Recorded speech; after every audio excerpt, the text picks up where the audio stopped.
صباح الفل. أسيل الكاشف فتاة سورية عايشة في هولندا. من يوم 7/3 بتبث فيديوهات تحريضية ضد العلويين والمسيحيين في سوريا.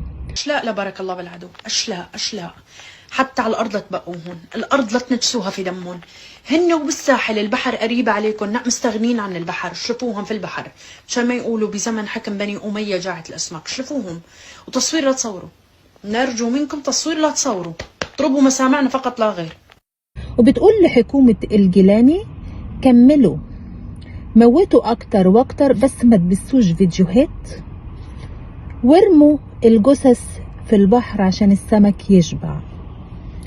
رصدت الحكومة الهولندية الفيديوهات بتاعتها، وطبعا شافتها نوع من أنواع التحريض اللي ضد الأقليات في حكومة الجولاني وفي سوريا.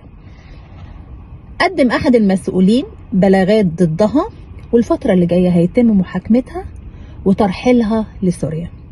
لازم تروحي سوريا علشان تتمتعي بقسط كبير من الحرية اللي انتي بتنادي بيها. لازم اللي زيك يكون في حكومة الجولاني علشان يعرف ان هو عايش في هولندا عن طريق الخطأ. ياريت الحكومات تمنع دخول السوريين لبلادها مرة تانية، لان في عناصر مندسة ممكن وهي قاعدة في مكانها تقوم حروب. مبروك عليكي رجوعك لسوريا. صباح الفل.